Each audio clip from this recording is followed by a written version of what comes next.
Palmeiras enfrentou hoje o Sporting Cristal, quarta rodada da fase de grupos da Libertadores. Foi até o Peru e venceu por 2-0. Um jogo diante de um adversário muito fraco, muito inferior.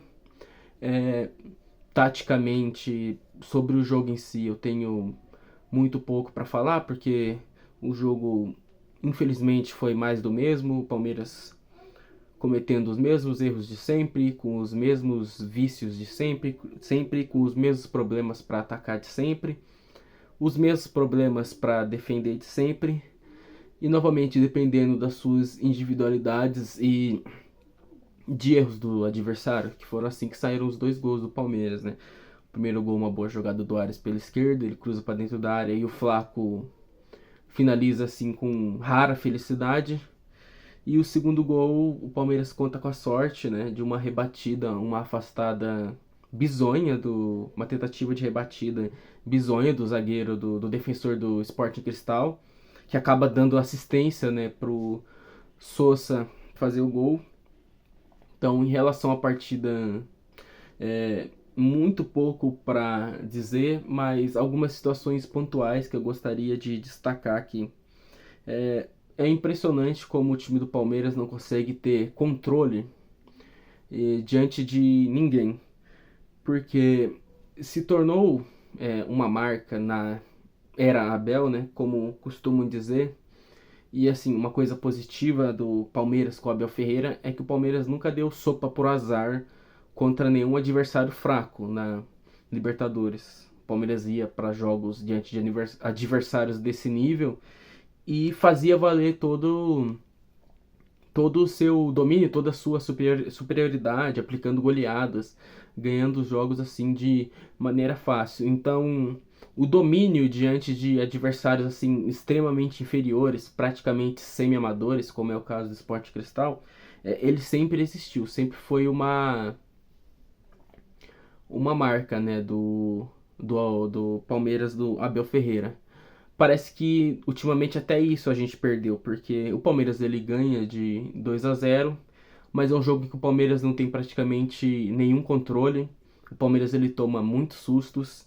O time do Sport Cristal ele tem um bom volume ofensivo. O Sport Cristal começa o jogo assim muito melhor do que o Palmeiras e tem se tornado algo corriqueiro, né? Em 2026 o Palmeiras iniciar muito mal as partidas, independente de quem seja o adversário. Então o Sport Cristal começa muito bem, tem uma chance dentro da pequena área claríssima em que dois jogadores de ataque do Sport Cristal acabam furando, né, no chute, na finalização. Então, assim, não fosse a qualidade técnica extremamente duvidosa e questionável dos adversários, o Palmeiras poderia ter se complicado nessa partida de hoje, porque o Palmeiras não teve em momento algum o controle da partida. O Palmeiras se defendeu mal, o Palmeiras cedeu muito espaço para finalizações. O Carlos Miguel fez pelo menos 3 ou 4 grandes intervenções dentro da partida, então ele teve que trabalhar bastante. É um jogo em que geralmente a gente espera que o goleiro do Palmeiras ele passe discreto, desapercebido, mas não foi o que aconteceu. Quando a gente analisa as estatísticas, a gente vê algumas coisas assim importantes e preocupantes ao mesmo tempo para serem pontuadas. Por exemplo, o Sport Cristal finalizou 18 vezes, acertou mais chutes no gol do que o Palmeiras, né? 6-5. O Carlos Miguel fez mais defesas do que o goleiro adversário, 5 do Carlos Miguel contra apenas 3 do goleiro do Sport Cristal.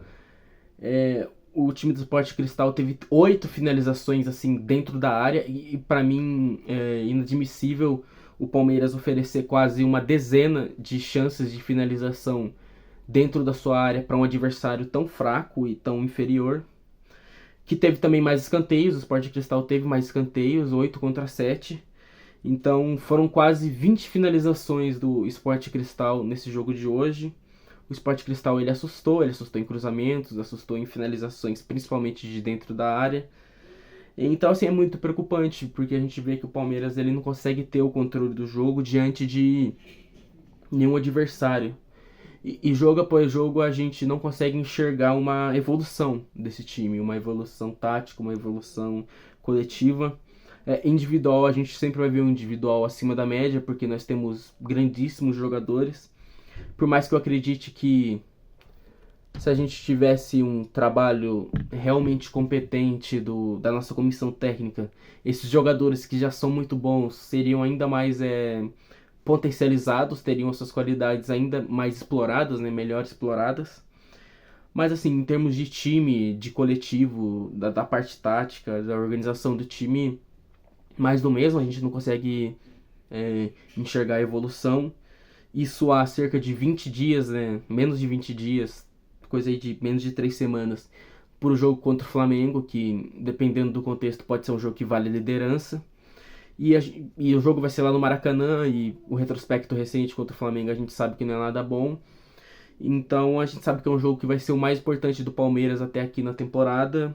E eu não sei vocês, mas pelo menos eu não consigo ter confiança de que o Palmeiras vai conseguir fazer um grande jogo diante do Flamengo e buscar uma vitória lá no Maracanã, jogando do jeito que vem jogando. Falando das substituições, eu queria pontuar que o Luiz Pacheco ele não entrou, e isso pra mim é injustificável. E é algo que acontece muito nesse time do Palmeiras, né? O menino, moleque da base, o jogador da base, ele entrar, jogar bem, desempenhar bem e depois não aparecer mais. Eu acho que depois do jogo que o Pacheco fez diante do Santos, era muito justo que ele entrasse hoje diante do Sport Cristal. Ainda mais em um contexto em que o jogo no segundo tempo tinha um resultado bem encaminhado, já de 2-0. Faria muito sentido que ele entrasse. Faria muito sentido que o menino Larson também aparecesse de novo. Faria muito sentido que o Eric Belé, que estava no banco, aparecesse também.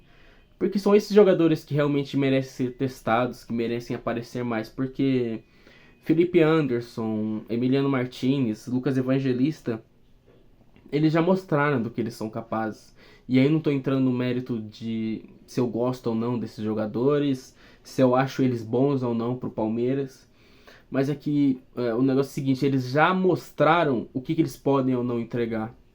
Esses garotos, esses meninos da base, eles ainda estão querendo demonstrar futebol, ainda estão querendo demonstrar o que eles são capazes de mostrar no profissional. Então, eu acho que seria muito justo que eles jogassem um jogo como o de hoje, ainda mais pensando em rodar o elenco. O Abel Ferreira fala tanto sobre um calendário desgastante, mas me parece que ele não sabe explorar o elenco que ele tem. Ele deixa o Flaco Lopes até 45 do segundo tempo, que pra mim é injustificável. Não faz sentido pra mim você deixar o Flaco Lopes até os 45 do segundo tempo em um jogo como esse, resolvido, num gramado tão ruim, num gramado tão desgastante, né? Não sei se vão falar desse gramado, né, na mídia, nas torcidas adversárias, já que para eles só o gramado sintético que é ruim, né?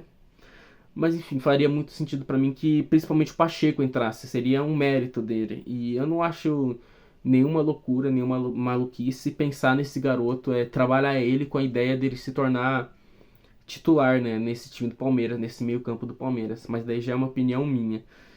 Pode ser que vocês pensem, vocês aí que comentarem, que vocês que assistiram o vídeo pensem diferente, mas eu acredito que ele pode sim no futuro próximo se tornar titular do Palmeiras. Mas enfim, uma coisa que eu acho que todo mundo concorda é que ele deveria jogar com mais frequência e que ele merecia entrar nesse jogo de hoje. Mas enfim, o Palmeiras vence, resultado bom, dá mais tranquilidade, assume a liderança, né, do grupo. Mas o jogo é mais do mesmo, né? Ele não empolga. Muito longe disso. A cada jogo que passa, eu me sinto cada vez mais preocupado. Muito obrigado a todos que assistiram aí o vídeo. Eu peço que vocês comentem, que vocês se inscrevam, deixem o seu like, seu dislike, compartilhem e nos ajude aí a crescer. Final de semana tem jogo contra o Remo, primeiro jogo do Palmeiras sem ser à noite, né, nesse ano. Tomara que dê sorte, né? É um jogo que eu acho que vai ser meio difícil contra o Remo, lá no Pará, né? Enfim, muito obrigado a todos e avante palestra.